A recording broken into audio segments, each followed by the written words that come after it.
Bien, respecto a la reproducción de las bacterias, es muy importante que entendamos cómo es que éstas lo realizan. Entonces, estamos estudiando, vamos a poner el pizarrón para hacer un encuadre rápido de lo que estamos estudiando.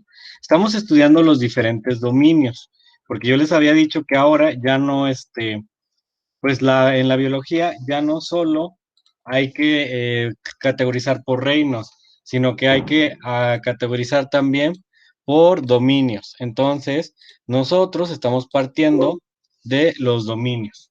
Los dominios prácticamente son tres. El dominio Eucaria, el dominio Eubacteria, perdón, sí, Eubacteria y el dominio Arquea. Y dentro de estos tres, nosotros vamos a categorizar a toda nuestra diversidad biológica que está concentrada en los reinos, ¿vale? Entonces, pues prácticamente es lo que tenemos que hacer. Ahora, estamos iniciando con el estudio de las eubacterias, que son las bacterias verdaderas. Y dentro de estas, pues tienen características, ¿no? La estructura que ya vimos y la reproducción que estamos analizando ahorita.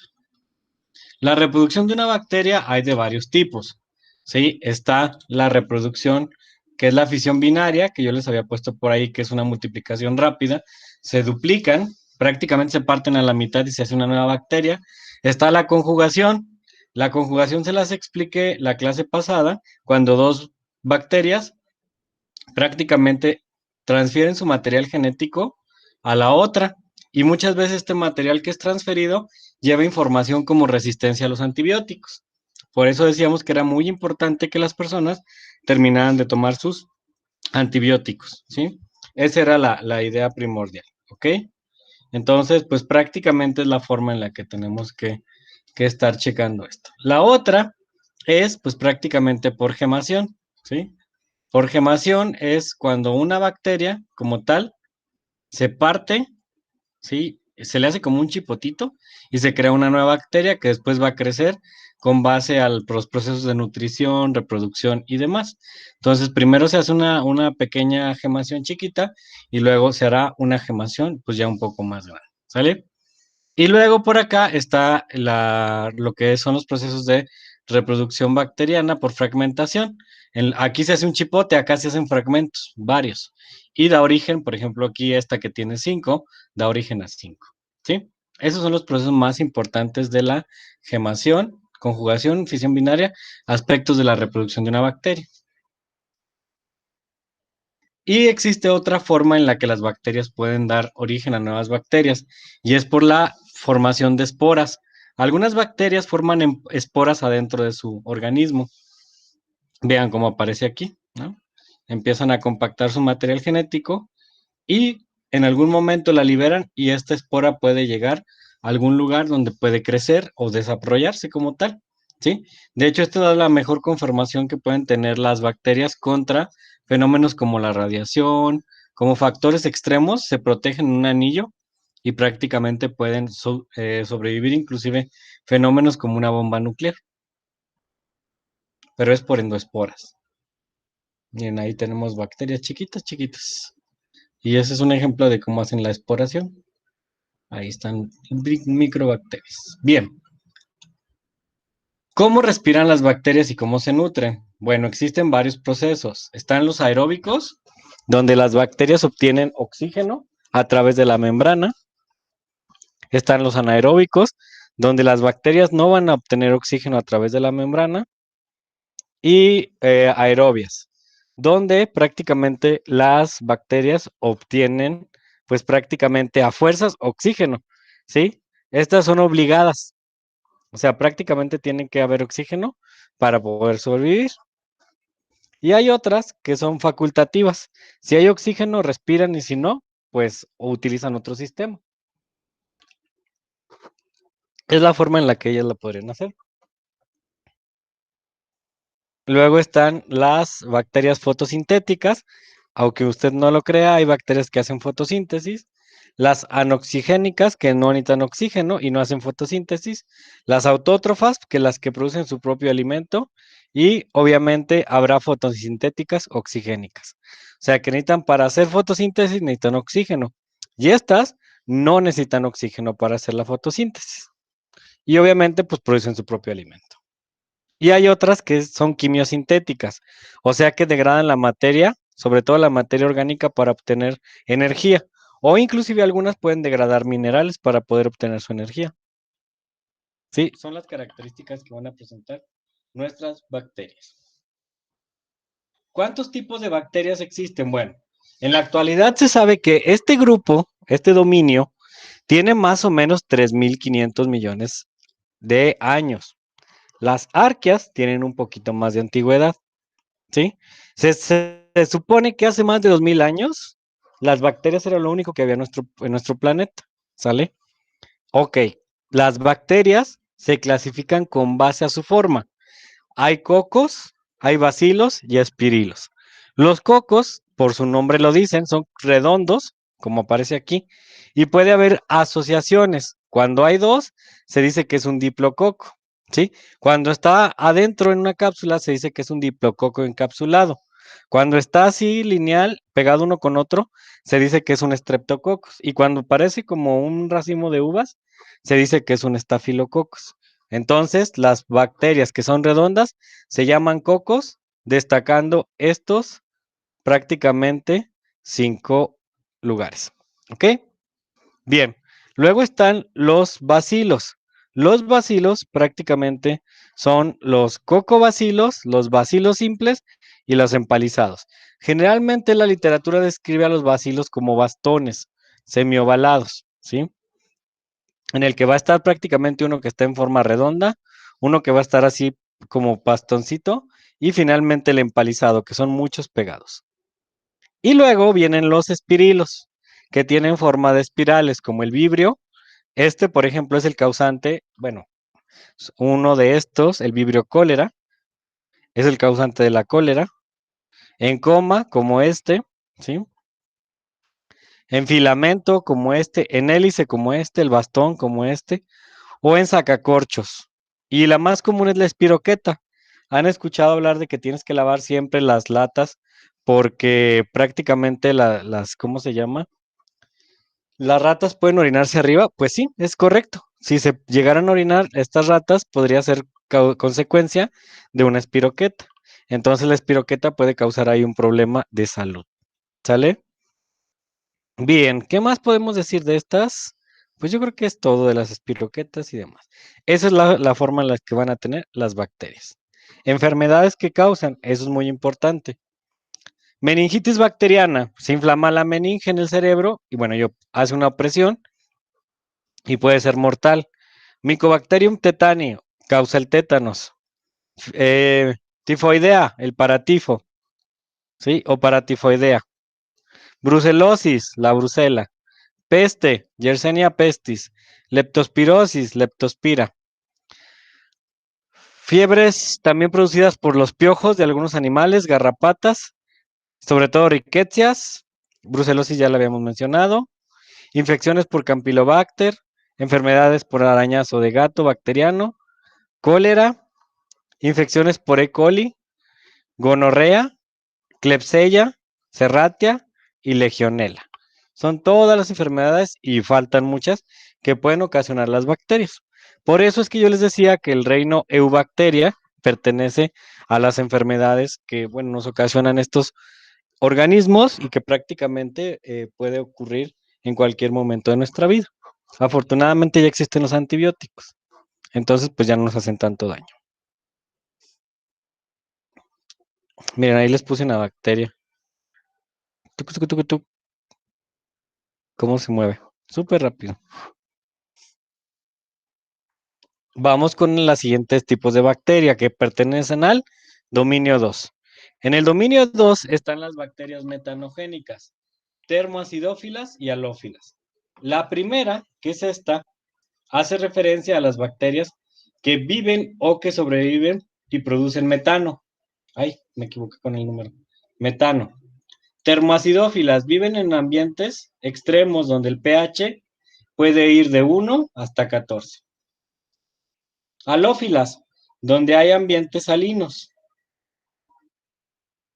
Inclusive estas pueden vivir en volcanes. Por eso se dice que estas bacterias son las bacterias más ancestrales, las más viejitas, las que van a sobrevivir más a todas las condiciones extremas. Por ejemplo, si en este momento hubiera un cataclismo, pues prácticamente las únicas que podrían sobrevivir serían las bacterias de ese tipo, ¿sí?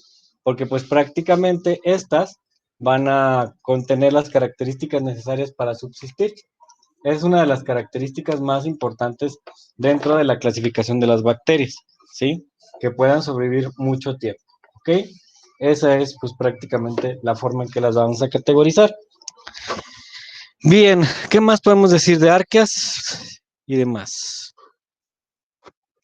¿Para qué sirven las bacterias ancestrales? Ya dijimos que son las primeras bacterias que existieron en nuestro planeta. Pues prácticamente estas bacterias se encargan de descomponer la materia orgánica. Entonces, tú puedes encontrar materia orgánica en el planeta que va a ser degradada gracias a la acción de las bacterias ancestrales. Y de ahí seguramente ustedes van a identificar los ciclos biológicos. Todos los ciclos biológicos del nitrógeno, azufre, fósforo, todos los que tienen que ver con la descomposición de la tierra, pues prácticamente está relacionado a las bacterias ancestrales. Inclusive algunas bacterias hacen asociaciones, vean aquí, hacen unos como nódulos en las plantas y esos nódulos permiten que las bacterias degraden la materia química del suelo y posteriormente la utilicen para su aprovechamiento. Sí, prácticamente es la forma en la que nosotros podemos hablar del aprovechamiento de este tipo de bacterias. Prácticamente las bacterias ancestrales, ¿sí? ¿Qué otra cosa podemos decir de estas bacterias? Creo que es todo. Las ancestrales son muy simples, ¿sí? Prácticamente metanogénicas, pues producen metano. Las puedes encontrar inclusive en algunos intestinos de animales. Halófilas, ambientes salados como el mar muerto, perdón. Y las termoacidófilas, pues en algunos volcanes. O géiseres, fuentes hidrotermales. Ahí también las vas a encontrar. Bien, entonces vamos a iniciar con el dominio Eucaria. El dominio Eucaria hace referencia precisamente a todas estas características de los seres vivos, pero ya de organizaciones más complejas. El dominio Eucaria prácticamente es pluricelular. Entonces, fíjense bien, ya revisamos al reino Eubacteria, a sus estructuras y su forma de reproducción. Ya vimos Arquea, que son halófilas, que son termófilas, y la otra era metanogénicas.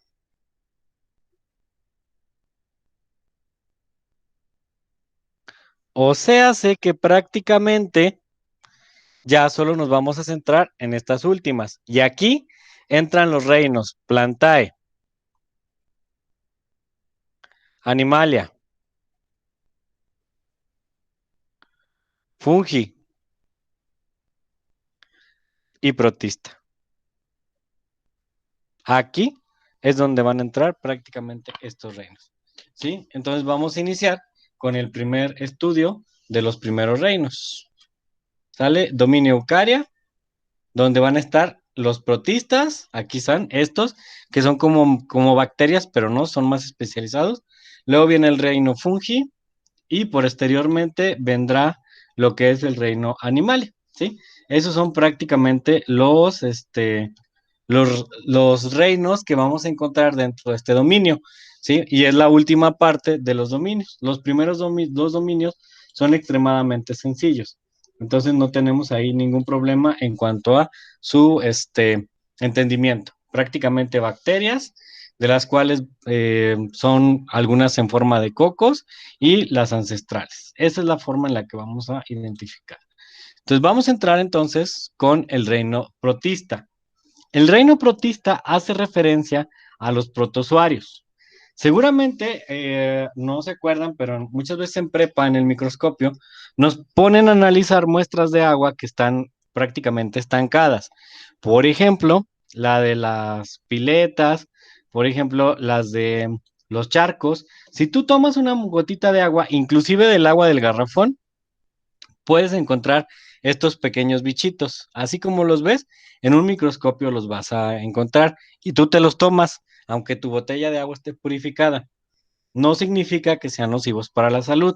Sin embargo, estos protistas pues prácticamente forman parte de la diversidad biológica y pues gracias a ellos es que nos mantenemos hasta cierto punto con las funciones vitales, porque se encargan de descomponer la materia orgánica, o sea, forman parte del equilibrio pues de prácticamente los seres vivos, ¿sí? Entonces, para que no nos asustemos y creamos que prácticamente estos causan algún problema de salud, no, pero ahí están, ¿sí? Entonces, ay, permítanme, que se me activó algo. Ah, denme un minuto. ¿Dónde está? Ahí está. Es que les iba a poner lo del reino protista, pero se me adelantó. Entonces, pues prácticamente era lo que les quería platicar de los protozoarios. ¿Quiénes son? Viven en ambientes húmedos y acuáticos. Son heterótrofos. Tienen movimiento voluntario. Inclusive algunos tienen un flagelo que les permite moverse. Miden entre 10 y 50 micrómetros. Son herbívoros. Muchos comen plantas. Por eso los encuentras en los depósitos de agua. Son heterótrofos. También producen su propio, digo, necesitan alimento para sobrevivir. Son depredadores de algunas bacterias. Y existen hace 1630 millones de años. O sea, más o menos para que te des una idea, pues prácticamente son de los primeros.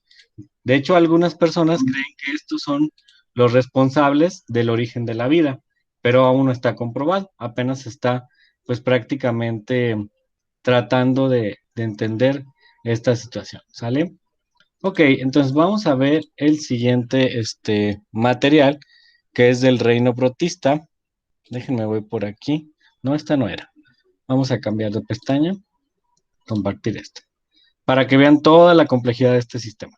¿Vale? Entonces, vamos a El analizar. reino protista está formado por organismos unicelulares eucariotas que no se pueden incluir en los otros tres reinos eucariotas: plantas, fungi o animales. Comprende una serie de organismos mayormente microscópicos y eucariotas que incluye hongos mucilaginosos, protozoos y ciertas algas. Ejemplos de especies de este reino son el alga parda Macrocystis pyrifera, Paramecium aurelia o el protozoo Giardia lamblia. Los protistas son un grupo heterogéneo con una diversidad estructural que no es encontrado en otro linaje de organismo. Por ello, poseen muy pocas características generales y únicas que los distingan. Su diversidad es tan amplia que son similares a hongos, plantas y hasta a los animales. En cuanto al tamaño, son sumamente variados.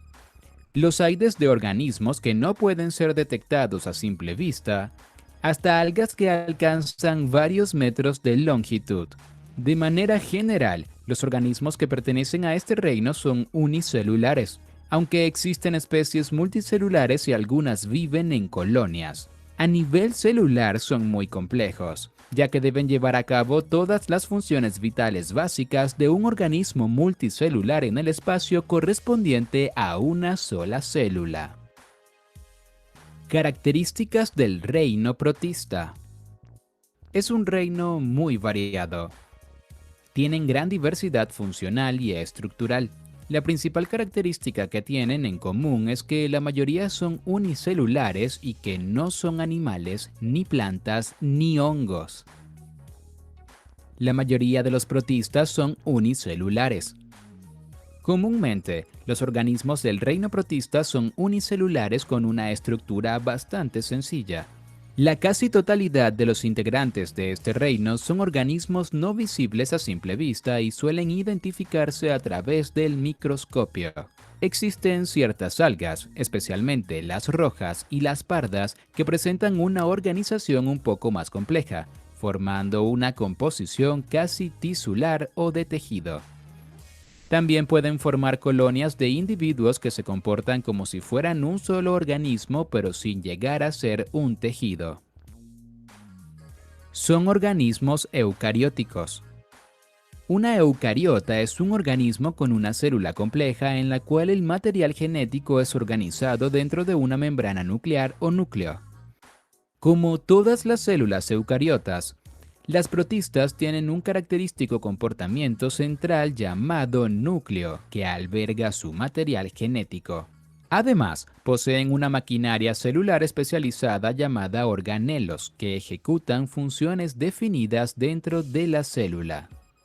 Los protistas fotosintéticos, como diversos tipos de algas, contienen plastidios. Estos organelos son el lugar donde se realiza la fotosíntesis, el proceso de absorción de luz solar para producir nutrientes en la forma de carbohidratos. Los plastidios de algunos protistas son similares a los de las plantas. Otros protistas tienen plastidios que difieren en el color, el repertorio de pigmentos fotosintéticos y en el número de membranas que encierra el organelo. En contraste, los procariotas son organismos tales como bacterias que carecen de núcleo y otras estructuras complejas celulares. Hábitat acuático o húmedo. Los protistas son organismos acuáticos. Ninguno de sus individuos está adaptado completamente a la existencia en el aire, así que viven principalmente en el agua. Los que no son totalmente acuáticos crecen en suelo húmedo.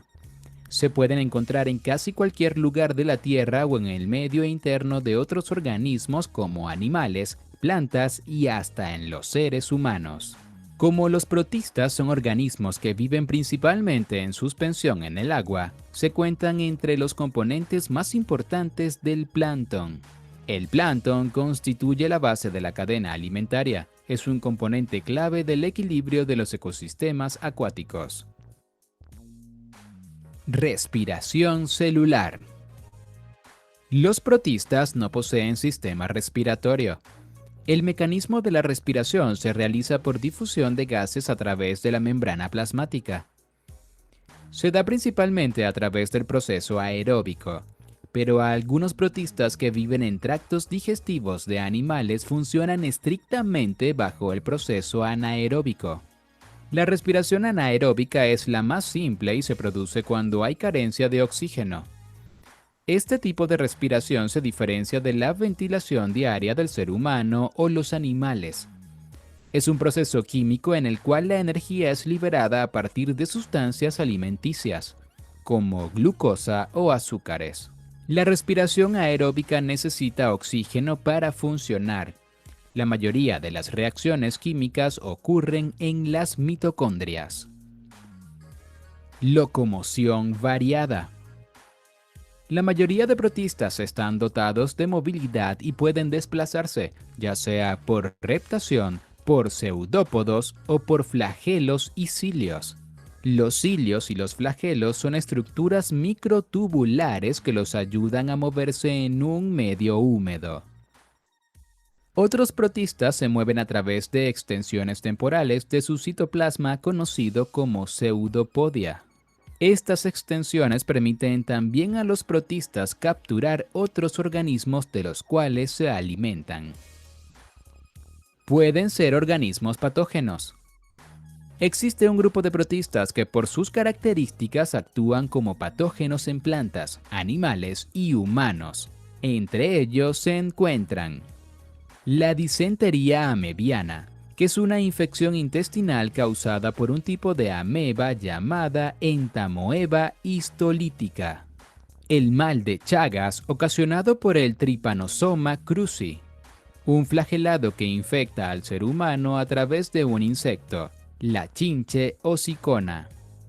La malaria o paludismo, causada por el Plasmodium protista que se transmite a través de la picadura de mosquitos infectados. Nutrición.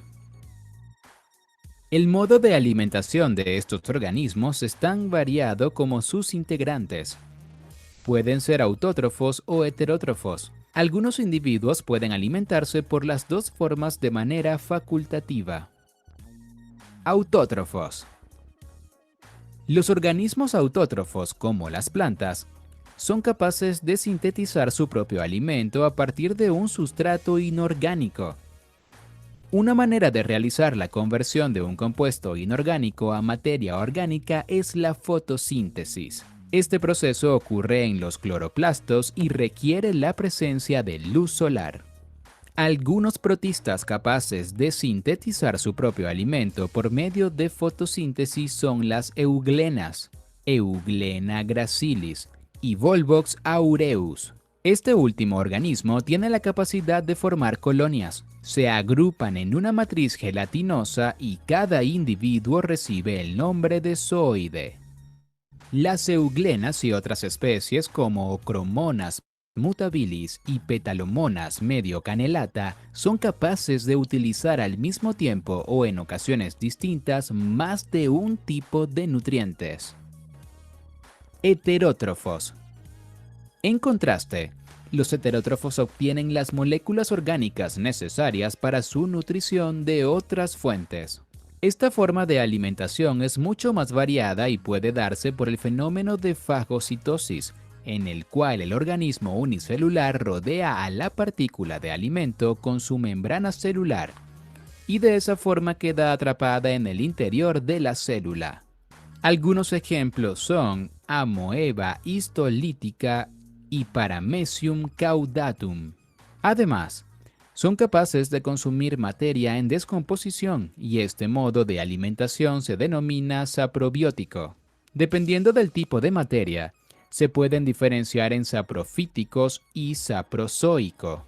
El primer grupo consume plantas en descomposición y el segundo se alimenta de animales. Algunos ejemplos son Astasia clepsi y Politoma uvela. En este grupo de organismos también se han reportado organismos coprozoicos, que se alimentan de excremento, entre ellos Oikomonas termo, Bodo caudatus y Copromonas subtilis.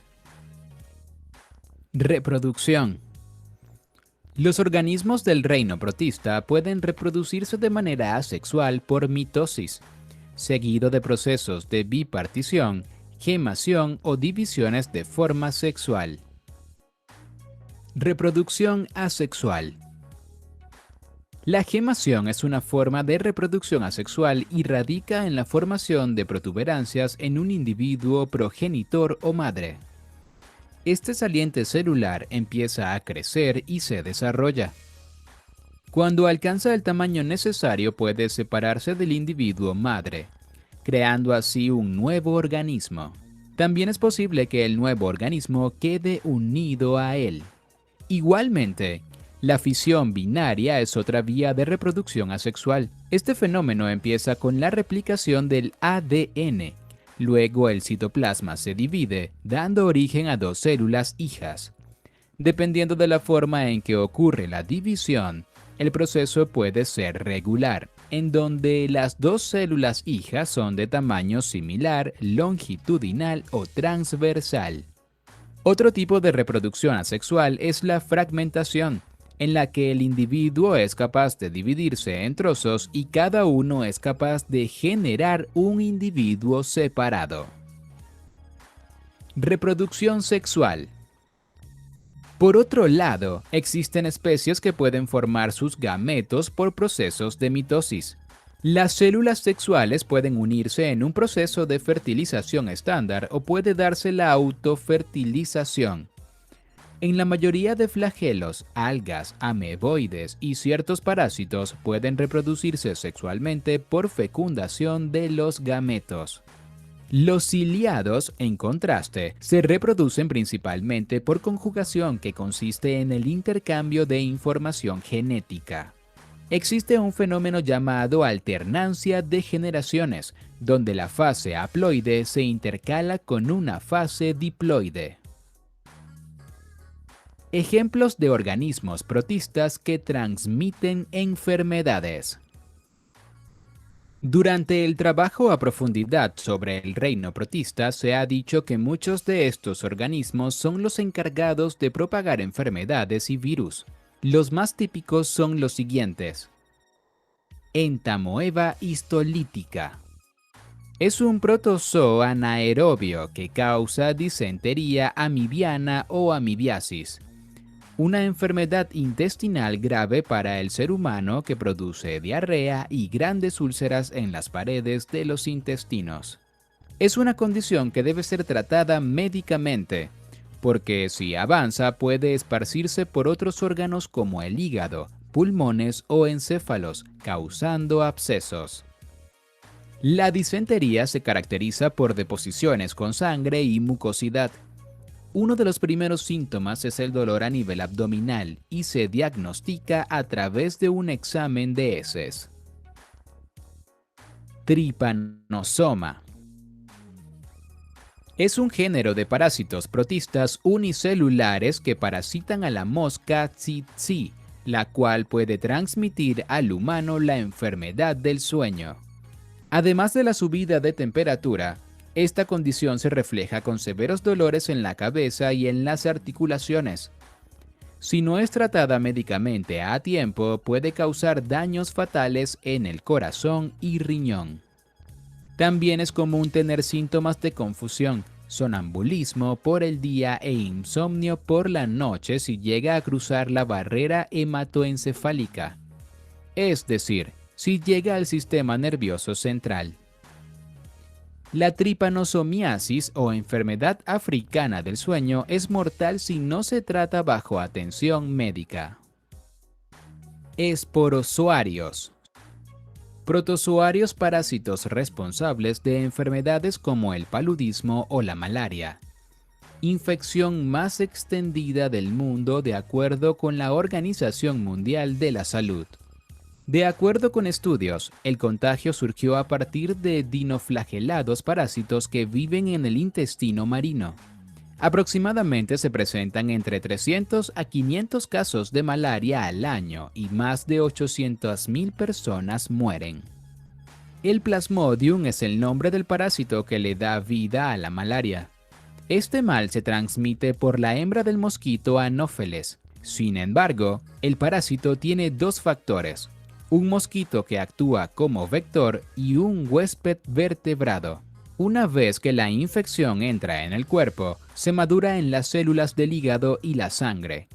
Dentro de los síntomas se encuentran fiebre, anemia, heces con sangre, escalofríos, convulsiones, dolores de cabeza y sudoración extrema. Toxoplasma gondii. Es un protozoo parásito que causa la toxoplasmosis.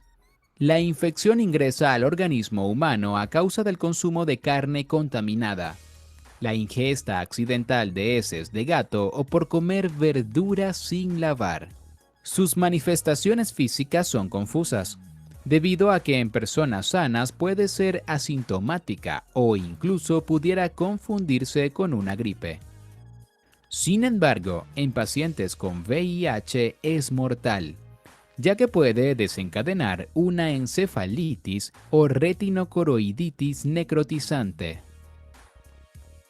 Trichomonas vaginalis. Es un protozoo patógeno que transmite la tricomoniasis, una enfermedad de transmisión sexual.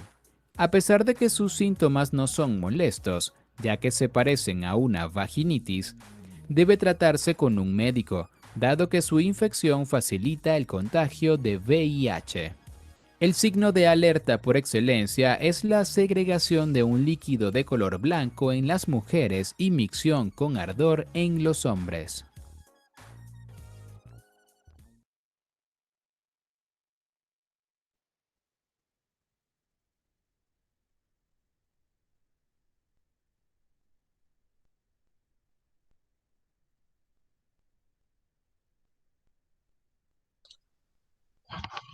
Bien, pues como pueden observar, los protozoarios también son de importancia médica desde el punto de vista de la biología, porque causan enfermedades pues bastante severas, ¿no? Por ahí les apareció la Giardia lamblia, los que producen vaginitis, sí, les apareció también, no salió por ahí, pero hay otra que se llama, ay, se me fue el nombre, que es una como una hojita. Ahorita les digo cómo se llama, pero pues prácticamente entran dentro de todas, ¿no? Entonces, pues es importante reconocerlos. Inclusive también encuentran mucho en animales, ¿sí? Por eso es importante mantener tus animales desparasitados, porque te pueden causar enfermedades, sobre todo como invasivas, ¿no? El toxoplasma, era el que les quería decir. El toxoplasma es uno de ellos. Está el del paludismo, la leishmaniasis también. Mm, hay algunas, inclusive la Giardia, se llama Giardia lamblia. Esas son prácticamente las que les pueden causar problemas grandes. En los hombres hay otras que pueden causar valentidiasis, que es como una inflamación del glande. En las mujeres las tricomonas, pues obviamente causan infecciones de las vías vaginales. El toxoplasma, bueno, puede causar hidrocefalia. No sé si por ahí ya sabían. Y bueno, pues hay otras como las jarmanelas, esas sobre todo se encuentran en zonas boscosas, ¿sale? ¿Cómo clasifico a mis protozoarios? Ya vi que son de importancia médica, ¿ok? Pero ¿cómo los clasifico? Bueno, rizópodos, ciliados, flagelados y esporoso. Obviamente esto de esporoso te hace mucho sentido, son aquellos que seguramente su vector es un animal, por eso es de animal. Son pseudópodos, los rizópodos, ciliados tienen cilios, flagelados tienen flagelo y estos ninguno. Reproducciones desde la asexual hasta la sexual. Y vamos a ir viendo por aquí cada uno de ellos. Miren, aquí les presento al rizópodo. Se caracteriza por desplazamiento mediante pseudópodos, que son muy parecidos a los que vimos en la fagocitosis, ¿sí? Tienen protuberancias en el protoplasma y prácticamente es como avanzan, ¿sí? Se alimentan de bacterias comúnmente y bueno, pueden asimilar la materia orgánica. Es una de las características sumamente importantes, pues prácticamente del reino protista, ¿sí? Los rizópodos. Y bueno, pues prácticamente podemos apreciar su forma. Este es un rizópodo, así es como aparece. ¿Sí? Ese también se va a mover. Miren, vean. Son bichitos, literalmente. Por eso es que no se pueden clasificar como las bacterias, porque tienen otras características. Flagelados, o también conocidos como zooflagelados. Obviamente, pues tienen un flagelo como en el caso del espermatozoide, ¿sí? Y bueno, estos tienen características se encuentran sobre todo en ambientes extremadamente húmedos. Miden alrededor de 3 a 4 micras. El más característico de este es el que les dije que puede causar enfermedades como el triponosoma cruzi, que es el mal de Chagas, que lo transmiten algunas chinches.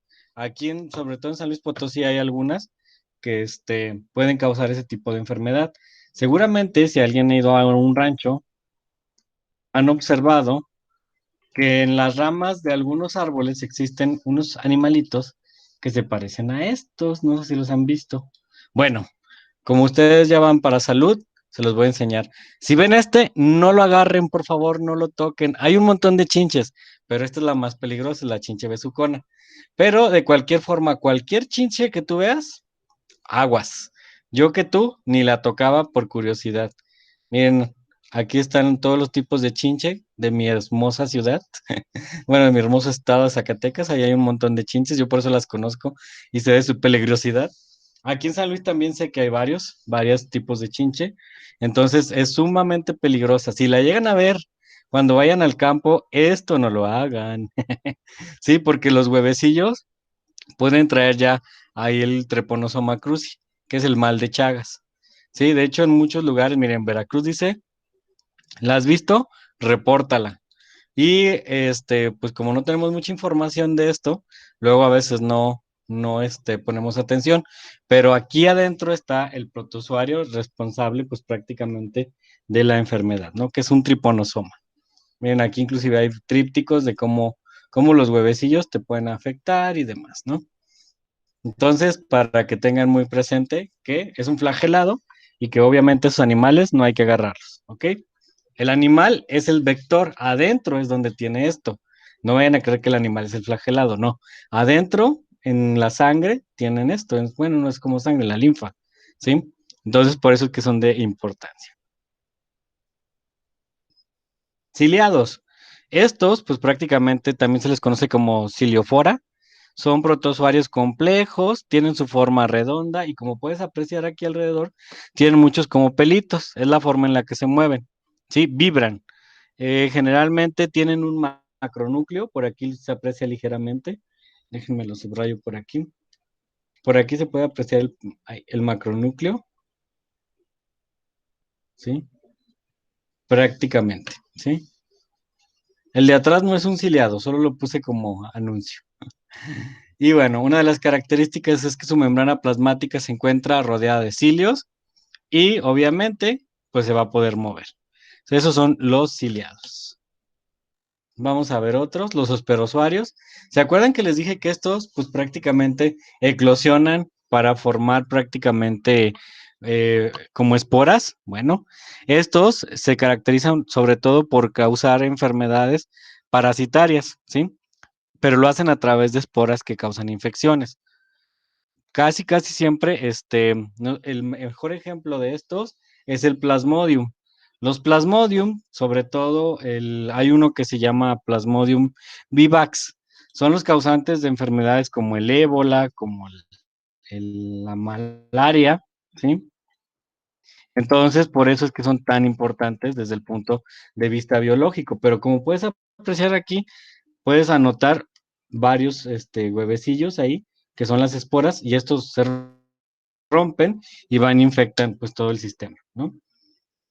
Prácticamente ese es el cuadro de este tipo de situaciones. Y bueno, el que más se reconoce dentro de los esporosuarios es lo que les digo, el Plasmodium vivax, ¿sí? Esta es una infección, obviamente, que afecta a los mosquitos y es la malaria, ¿sí? Prácticamente el mosquito que lo transmite es el mismo mosquito que el dengue, el mosquito anófeles, ¿sí? Déjenme ver si por aquí tengo una foto del mosquito que es culpable de esto.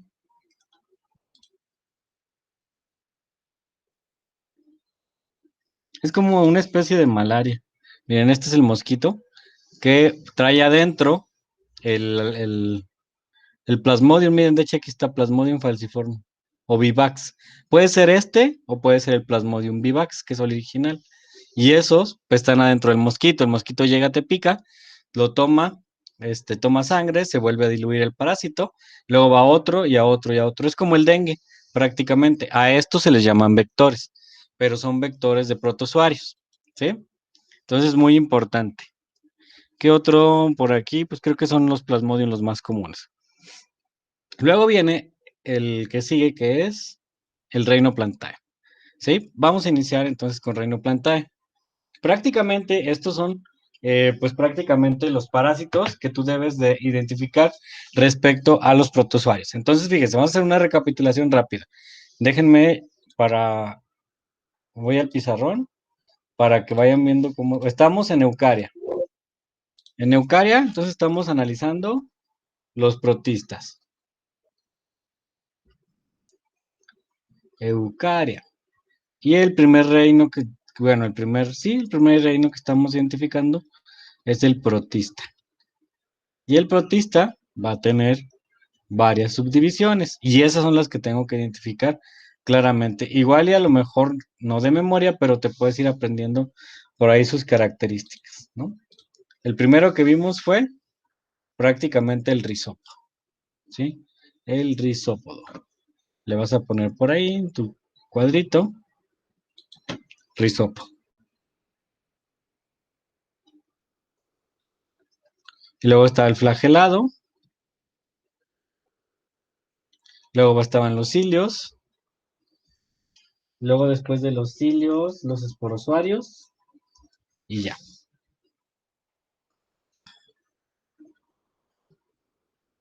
¿Sale?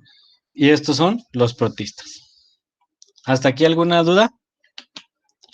Déjenme checar por aquí. Esa es Sofi. Apenas estoy viendo su mensaje de que dice que la chinche besucona te agarra a veces. Sí, no les dije, ¿verdad? ¿Por qué se llama chinche besucona? Pues déjenme decirle que Ceci, no es Ceci, Sofi, no está tan alejada de la realidad. Sí se llaman así porque dan besos. Bueno, no dan besos. Lo que pasa es que en las casas antiguas, la chinche besucona desciende como si fuera un mosquito y, pues por decirlo así, dicen en los ranchos, te pica, ¿no? Pero donde le gusta mucho es en la cara. Por eso es que se le llama chinche besucona. Déjenme ver si tengo una imagen por aquí encuentro de cómo este, se hacen las lesiones. Chinche besucona. A ver, déjenme ver si le pongo lesión, a ver si aparece. Aquí nada más me aparece el parásito. Lesión, chinche besucona. Así tal cual. Miren, por ejemplo, aquí está un niño que le picó una chinche besucona. Este es un caso de la UNAM. Ujú. Ahí está, o sea, te pueden picar aquí o en el labio. Vean, hay otros que te pican en la espalda, como las chinches de cama. Sí, lesión chinche besucona. Hasta hay youtubers, miren, que hablan de la chinche besucona. O sea, si no aprendemos, prácticamente es porque no queremos. Beso con mordida. Sí, de hecho sí. Y bueno, estas son chinches más pequeñitas, ¿no? Estas son las que se encuentran comúnmente en los lugares donde son muy sucios. Pero bueno, no, esta sí es grande. Entonces, lo curioso es que te pica cuando estás dormido y tiene por aquí, déjenme ver si, miren, aquí está ¿cómo se llama? Prácticamente la anatomía y tienen anestesia.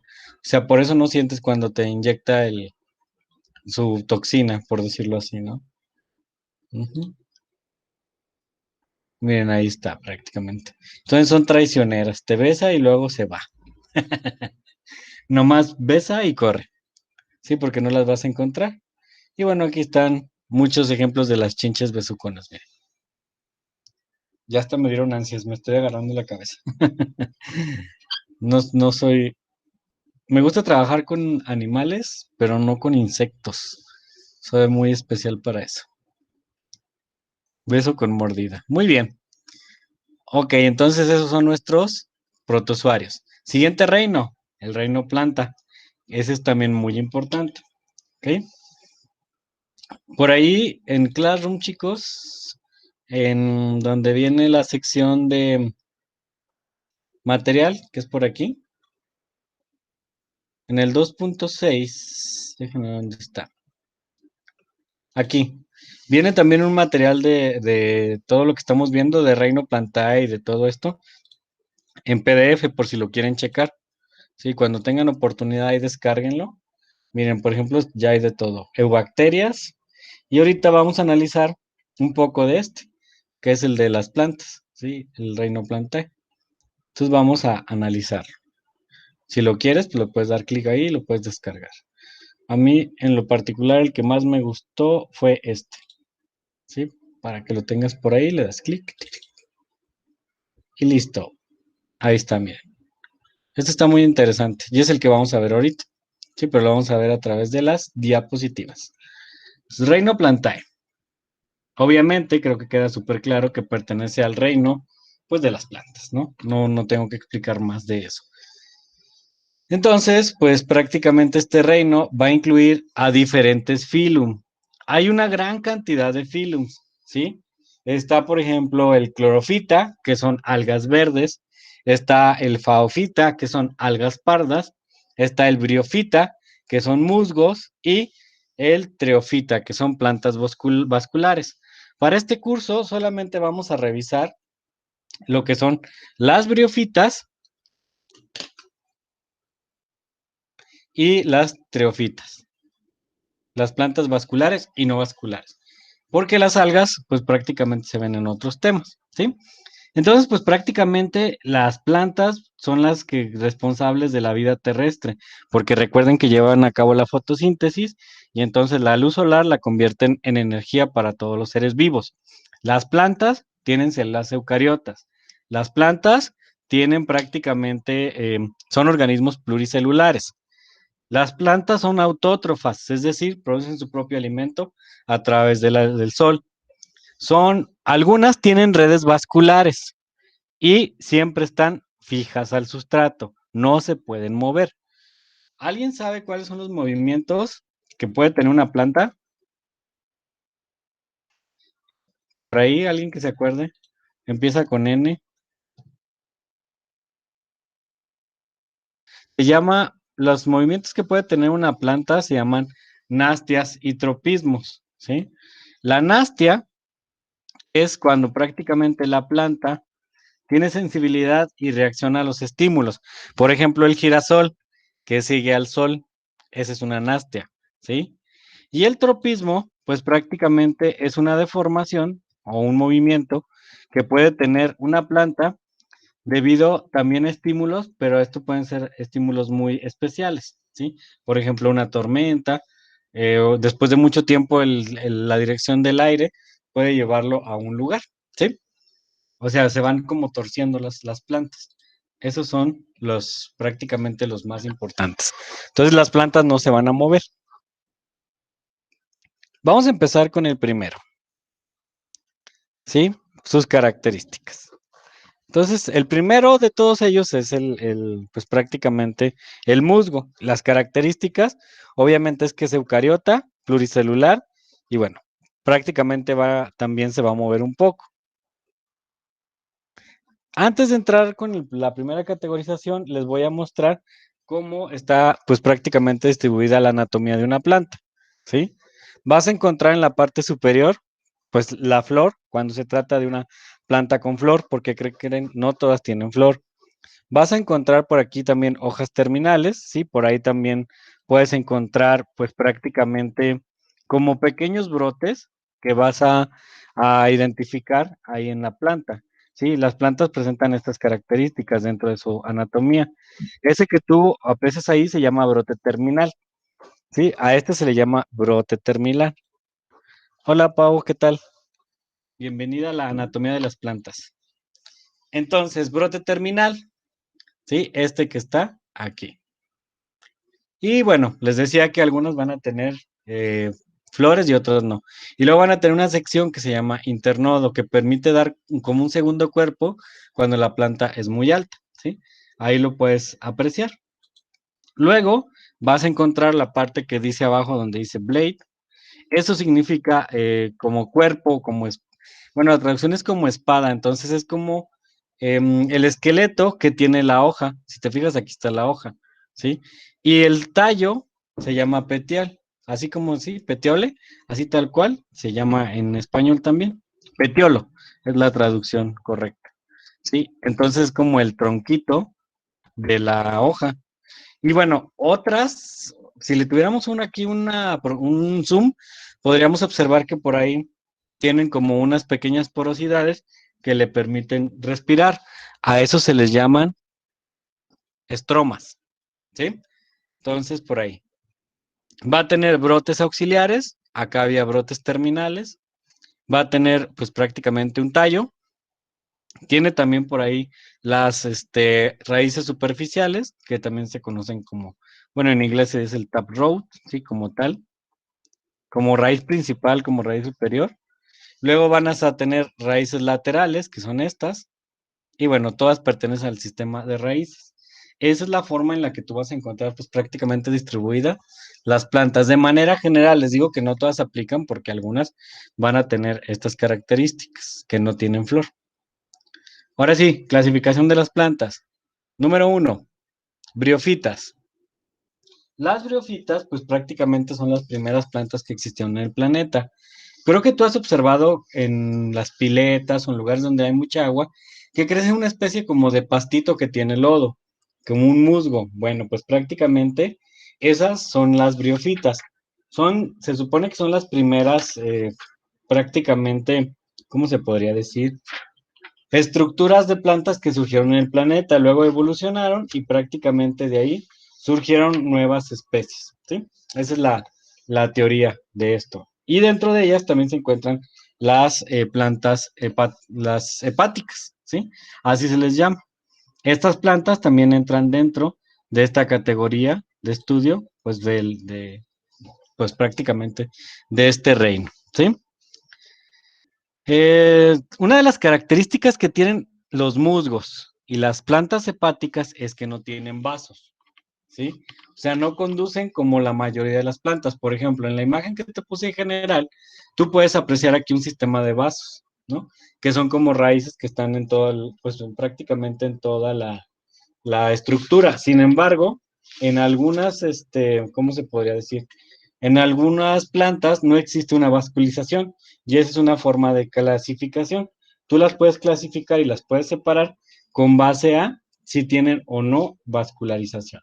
Entonces, pues estas primeras, que son los musgos y las hepáticas, pues no entran dentro de este sistema de clasificación, ¿sí? No tienen vasos conductores. Las segundas son prácticamente las pterodofitas. Tienen vasos conductores y el grupo más representativo de ellas es los equisetos, ¿sí? Entonces, ya sabes por ahí que las primeras son las briofitas, las ancestrales, y ya las que le siguen, que tienen vasos conductores, son las pterodofitas, entre las cuales se destacan los equisetos, ¿sí? Casi la mejor forma de separar a estas es por la vascularización, ¿sí? Como les decía, pues prácticamente es la mejor forma de identificarlas. Luego vamos a ver cuáles son las características de cada una de ellas. Por ejemplo, las briofitas, pues son las más representativas de los musgos. Y aunque tú lo ves así como un pastito, en realidad tiene esta forma, ¿sí? Tiene una forma más especializada, tiene una forma más destacada, lo que permite pues prácticamente que tenga un sistema como el que les presenté anteriormente, una anatomía como esta. Sin embargo, creo que aquí se puede apreciar que estas no tienen flores, pero tienen otras estructuras. El caulidio, que es como una especie de estructura general. Los rizoides, que son como las raíces. Filoides, que son estructuras, bueno, que le permiten funcionamiento y homeostasis. El pie y la cápsula, donde salen esporas y da origen a otra briofita. Pueden colonizar cualquier terreno, excepto mar y desiertos, porque no soportan la sal ni la falta de agua. Ellas respiran a través de una fina, ¿cómo se podría decir? Piel, a la cual se le denomina cutícula, y no tienen vasos conductores. Por eso tienen cutícula, es como por donde van a obtener sus nutrientes y su hidratación. No tienen hojas, y bueno, ya ahí vieron sus estructuras. La parte de arriba se le llama esporofito, y la parte de abajo se le llama gametofito. Creo que me brinqué. No. Esta es la forma en la que se reproducen las briofitas. La cápsula o el esporofito libera unas esporas, las cuales caen a una tierra productiva, una tierra rica en proteínas, minerales y demás, y la espora va a crecer, germinar en forma de gametofito. El gametofito se va a fijar al suelo y luego echa rizoides, luego ramas y finalmente, bueno, pues se fecundan algunas de las células, se forma el gametofito y vuelve a reproducirse el ciclo, ¿sí? Es la forma en que las briofitas se van a reproducir. Pterodofitas, ¿sí? Pues prácticamente son los helechos, ¿sí? Y todos los helechos que tú ves en la calle son pterodofitas. Entonces ya puedes decir, miren, una pterodofita, ¿no? Cuando salgas ahí por la calle, sin problema. Son pues prácticamente el grupo más representativo de estos estructuras del reino Plantae. Y bueno, les gusta mucho crecer en bosques a orilla de los ríos. Estas sí tienen vasos conductores, o sea, tienen floema y xilema. Acuérdense así de estos dos nombres, porque a veces los preguntan en los exámenes. Floema, pues prácticamente es un sistema de circulación, y xilema también. El floema, si mal no recuerdo, es prácticamente el flujo que transporta nutrientes. Déjenme ver si encuentro una imagen para que sepan cuál es el floema y xilema, porque el floema tiene que ver con este tipo de estructuras que sí tienen vascularización. Déjenme ver, si alguien se acuerda, pues ahí nos puede dar retro. Aquí está uno. Fíjense, floema. Floema, el flujo es en ambas direcciones. Puede llevar agua y alimento y atravesar diversas membranas. El xilema solamente va en un sentido. Lleva agua, minerales y no hay barreras que puedan atravesar o que puedan impedir el paso de algunas sustancias. ¿Sale? Entonces, las plantas vascularizadas siempre van a presentar floema y xilema. ¿Ok? Bien. ¿Qué otra cosa?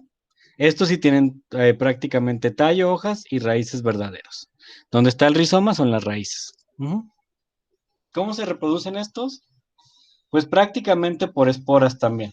En la parte superior del helecho o el esporofito maduro, como le quieras llamar, se liberan unas pequeñas esporas que a través del aire viajan, se depositan en lugares aptos y si hay las condiciones, se eclosiona y se forma un nuevo helecho. ¿Sí? Prácticamente es la forma en la que van a crecer. Entonces, aunque te robes helechos, nunca van a nacer otros helechos. Tienen que ser por semilla. Ese es un pensamiento muy de señora, la verdad. Ok. Otra clasificación de las plantas, gimnospermas y angiospermas. ¿Y estas qué características tienen? Bueno, aunque ustedes no lo crean, las piñas de los árboles, sobre todo de los bosques de coníferas, son flores. Solamente que son flores queratinizadas y que no se encierran en un fruto. Esto que tú ves ahí son flores, ¿sí? Es la forma en la que tú lo puedes clasificar. Y las angiospermas, pues prácticamente son las que van a dar frutos, como las manzanas, las naranjas, los limones. Y las gimnospermas, pues todos los bosques, ¿sí? Esas son sus características primordiales. Ejemplo de un gimnosperma, anatomía. Es un árbol, por lo tanto va a tener ramaje, cima, follaje, va a tener copa, ramas y ramillas, va a tener la base del tronco y todas sus raíces. Y obviamente, al ser un árbol que produce flores, las flores no van a tener cáliz ni corola y son bastante, pues, escuetos en colores. Son unisexuales, es decir, que prácticamente pueden fecundarse de manera automática, una autofecundación, y las flores van a formar agrupaciones, como conos. Por eso les decía que eran flores, aunque ustedes no lo quieren. Y bueno, en los otros, ¿cómo se reproduce un pino?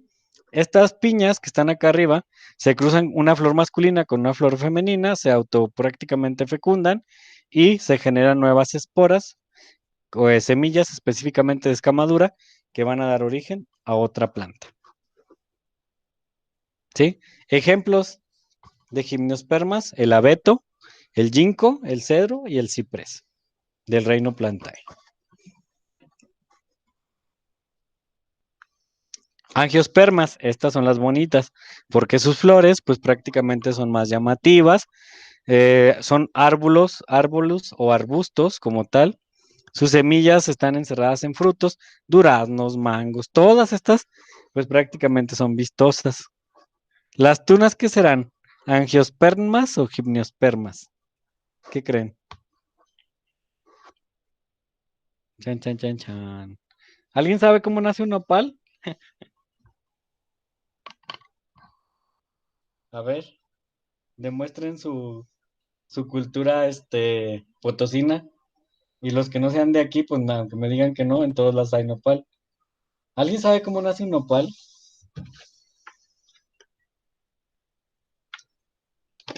Dice Ana que no. José, ¿tú sabes cómo nace un nopal?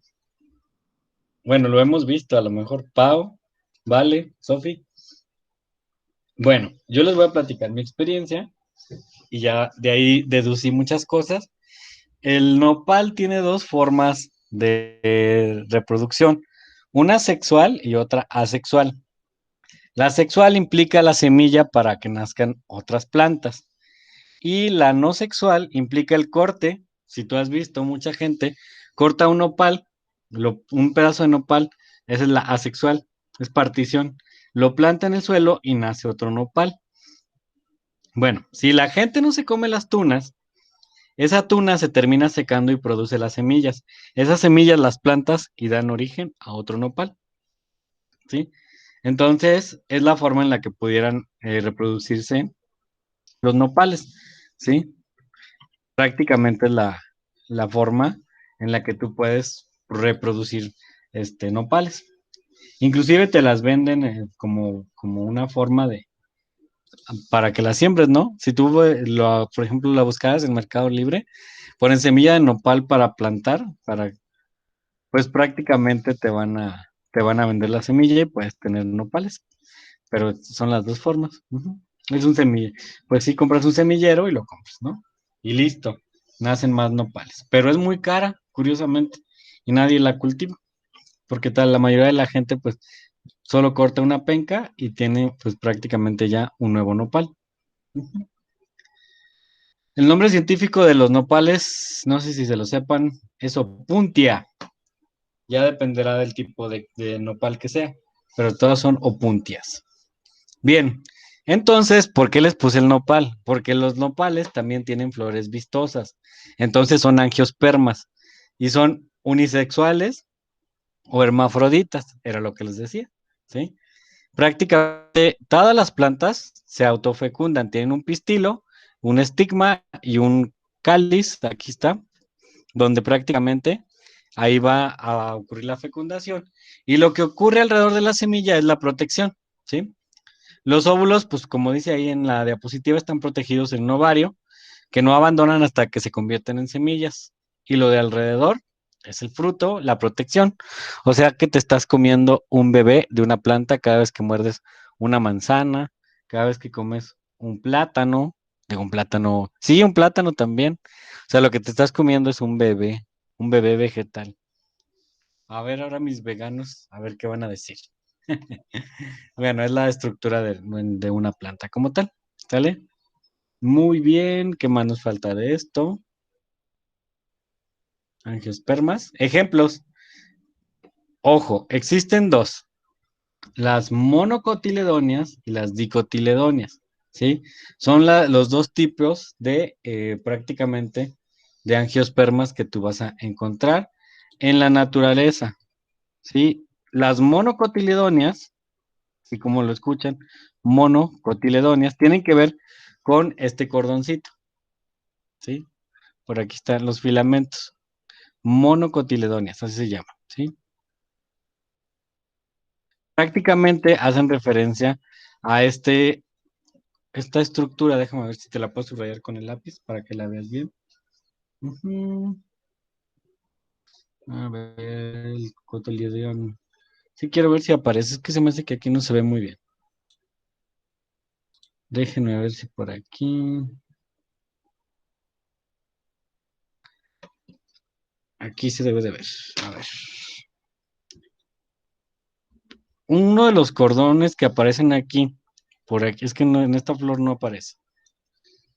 Es que miren, mono significa uno, di significan dos. Entonces, las monocotiledóneas generalmente hacen referencia a que solo tienen un cotiledión, así se les llama, pero aquí en esta flor no se alcanza a apreciar. Déjenme ver si pongo uno en internet, cotiledión. Aquí está.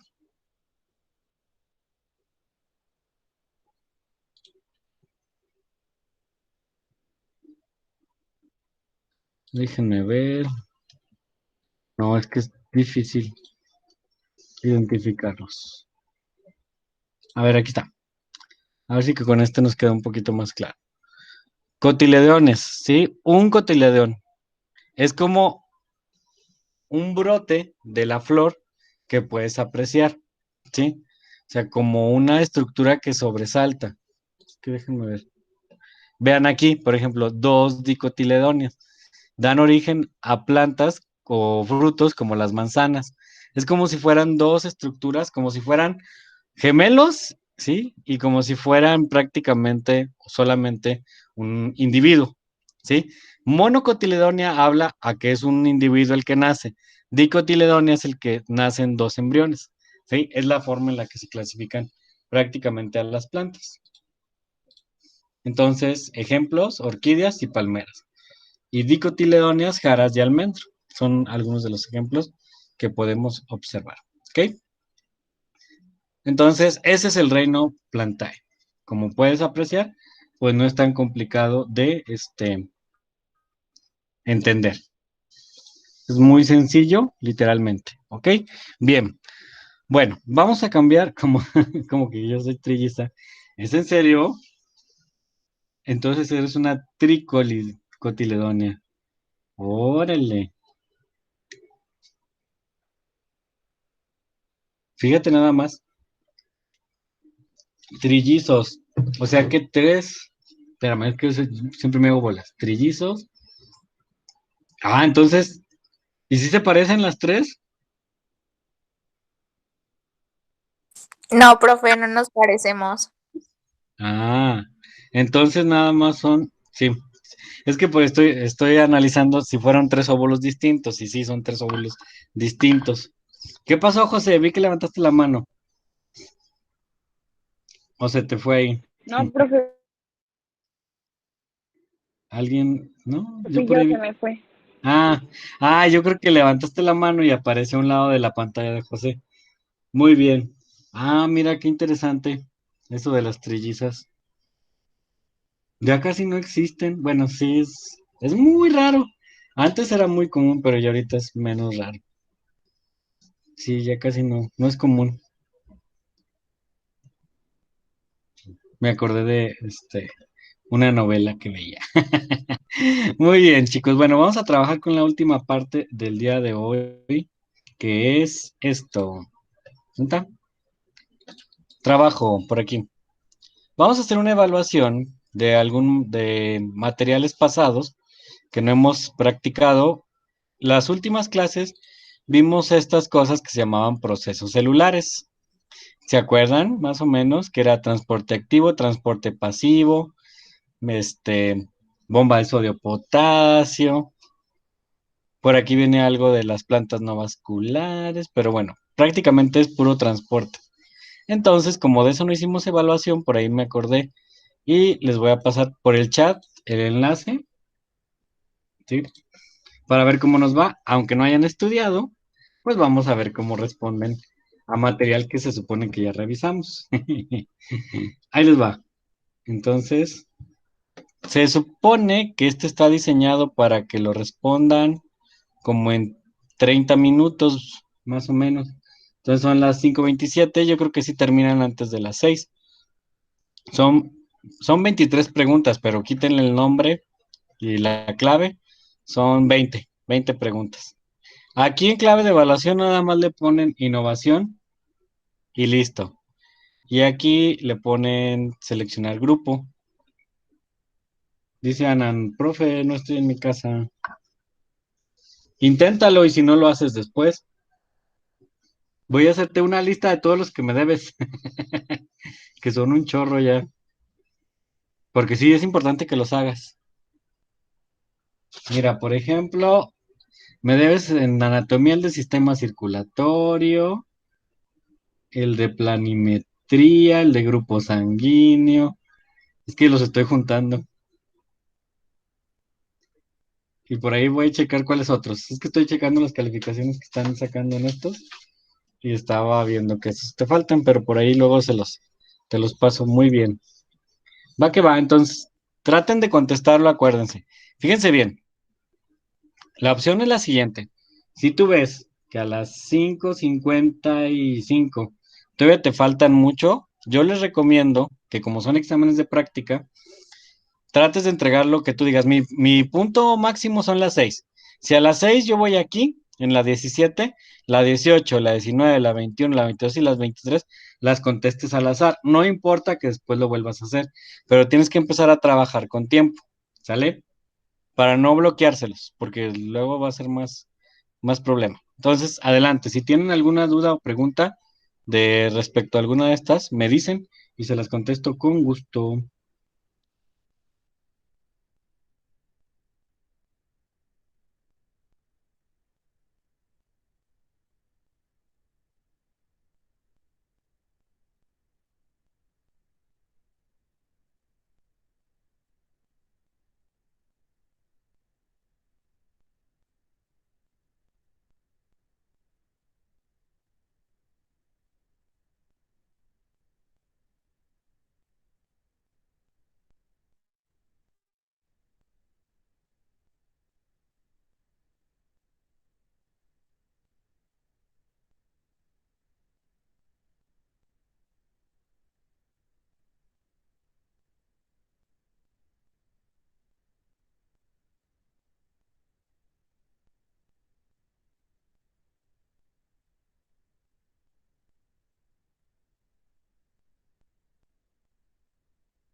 Muy bien, chicos, pues llegamos al final de la sesión del día de hoy. Si todavía no terminan su cuestionario, yo sé que este sí está un poquito más complicado, de procesos celulares de transporte pasivo-activo. Lo terminan, ahí, bueno, ya cuando tengan un poco más de oportunidad, va a quedar abierto, ¿sale? Pero lo terminan, bueno, a más tardar esta semana, ¿sale? Pero lo terminan, porfa, para ir viendo cómo vamos, ¿ok? Bien, pues que tengan un excelente fin de semana, chicos. Nos vemos la clase del día miércoles en química, ¿sale? Se cuidan mucho, hasta luego. Adiós, profe, que esté bien. Bye, bye, bye. Que les vaya bien, chicos.